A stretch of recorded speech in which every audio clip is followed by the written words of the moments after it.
Secretary of the Colombo Young Men's Buddhist Association. Ladies and gentlemen, please put your hands together and welcome Mr. Jayasekara, our guest of honor, on stage now.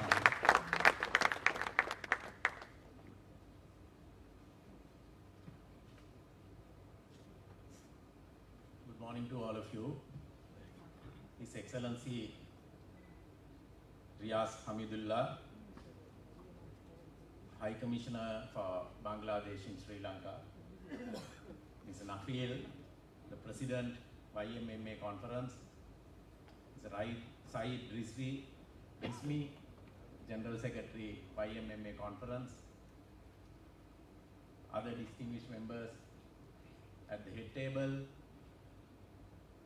distinguished delegates, invitees, ladies and gentlemen. It is indeed a great pleasure and an honor to be invited to be the guest of honor at the YMMA 69th Annual Conference. It is a great honor to be given the opportunity to speak a few words in my capacity as the General Secretary of the Colombo YMBA. I am not a politician. Nor am I standing here before you seeking your vote. However, I must say, I got this opportunity and of course the invitation to speak to you at a time when the relations between our people are at a very low ebb. That is why I thought it's a great occasion, a great opportunity to come and speak a few words about what we can do to build relations between our people and build this country and put this country on a better path. Relationships can be built only based on friendship, mutual respect, mutual trust, dignity, and cooperation. A nation cannot be built without promoting friendship among people. A nation cannot be built without promoting mutual trust and dignity. However, since independence in 70 years, if you see our history, our leaders unfortunately have failed in this task. Today, what we have is not the feeling of friendship. It is not the feeling of mutual trust. It is not the feeling of mutual dignity. Why then? We need to understand, we need to examine, we need to look back and see why we have not been able to build our nation based on these values. We have been divided for so long. We have not been able to unite as communities, as people, as different religious groups. We have not been able to unite. We need to understand why. I believe we fail to do that because our leaders fail to show the proper direction. That is why the Colombo YMBA recently started this movement. We started a movement under the theme, One Voice, a Secure Country, an independent national movement. To bring people together, bring communities together, to promote the spirit of friendship, the spirit of mutual trust, and the spirit of self-dignity and cooperation. Without building these values, without promoting these values, we can never build our nation. We can never build a prosperous country. Sri Lanka is not a failed state, but it can easily become a failed state. Because I think we are nearly there. We are getting there. In order to to make Sri Lanka a successful state, we have to get together. Because the problems we have in the country, the challenges the country is facing today are too important to be left only in the hands of politicians. It should be left in the hands of the people. Because the people of this country, belonging to different communities, have lived in peace and harmony for centuries. Great chronicles, the Mahavansa records King Pandukabha settling Yonas. People say Yonas are Muslims and some people say they are Greeks, but finally people belonging to those communities were settled at the western gate by King Pandukabha. That is how the leaders promoted amity among communities. We have to ask ourselves whether our leaders are doing that. At this point, I must stress that we are nearing elections. That is why I said I am not a politician, nor am I seeking your vote. That is why I am saying this. If our people think that we should elect a leader who will look after their community and suppress other communities, then we are taking a wrong decision. At the same time, if people think that we should elect a leader who will be more amenable to their demands, who will look after their welfare better, then again we are taking a wrong decision. We should elect a leader who will look after all communities, everybody in the country, irrespective of religion, irrespective of the community he belongs to, the race or whatever, as his own children. If we don't elect a leader who will look after all Sri Lankans as his own children, as his own sons, the daughters, then we will not prosper as a country. We will drag the country down a wrong path. So that is why we are living in an age or a time right now where these decisions need to be taken by the people. We have to understand why different communities cannot live in isolation. We should not be confining ourselves to traditional silos of looking after our community, our religion, our race, and whatever the other differences we have. We have to stand above, rise above politicians to build unity among Sinhalese, Muslims, Tamils, and Burghers.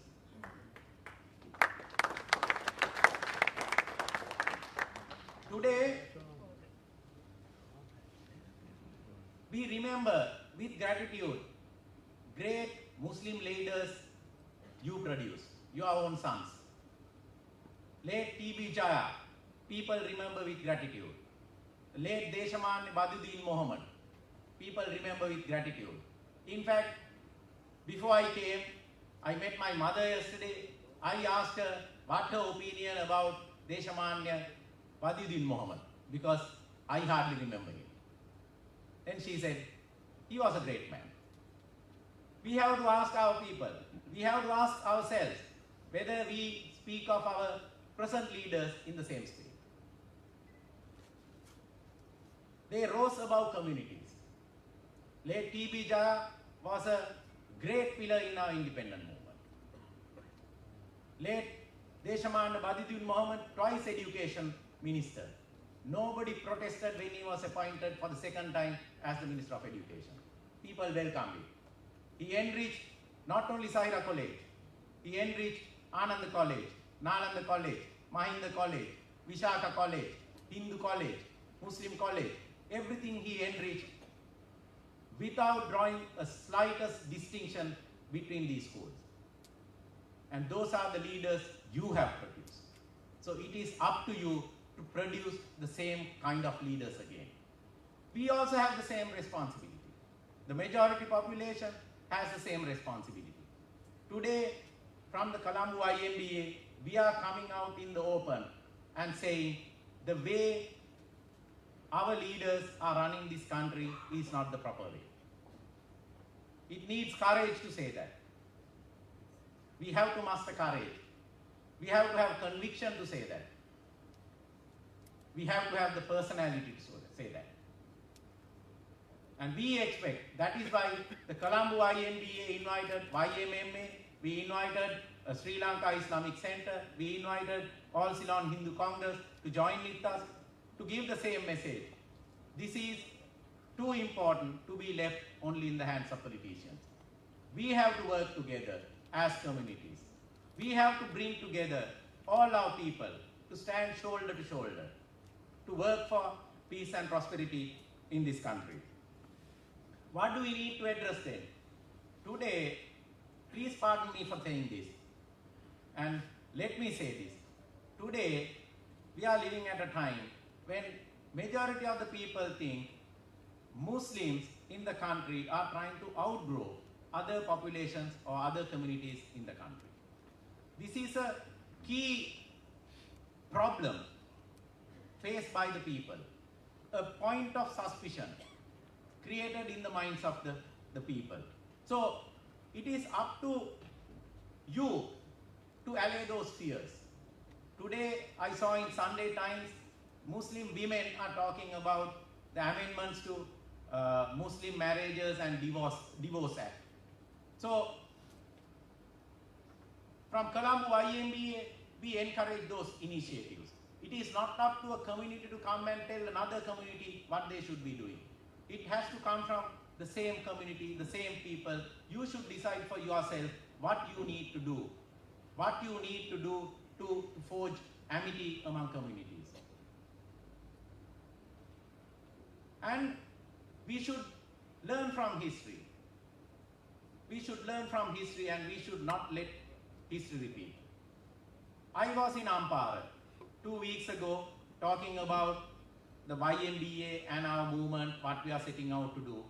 And some people came and told me that in Ampara Divisional Secretariat, last year, some time ago, a few months ago, recruited 42 people under the Consumer Affairs Authority. And they said, of the 42, there is one Sinhalese, 2 Tamils. So they speak with a heavy heart. So today, thereafter, when I came to Colombo, I rang up the Consumer Affairs Authority. And I asked them whether that is true. Then they said, yes, a lot of people were transferred. At the moment, there are 21 people. One Sinhalese, 2 Tamils.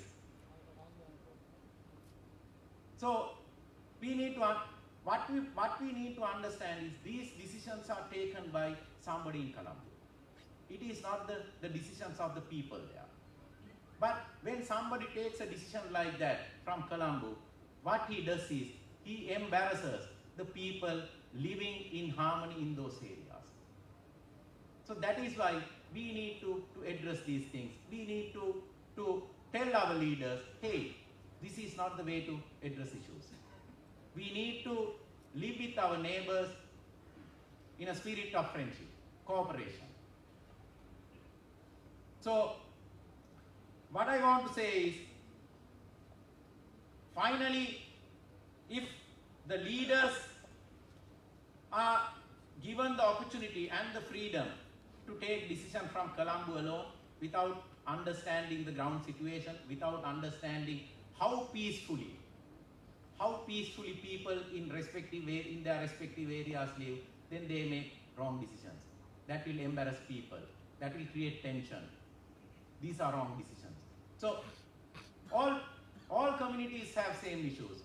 So if there are issues like that, it is up to us as civil society to come in the open, talk about these issues, and encourage our readers to look back, take a different view.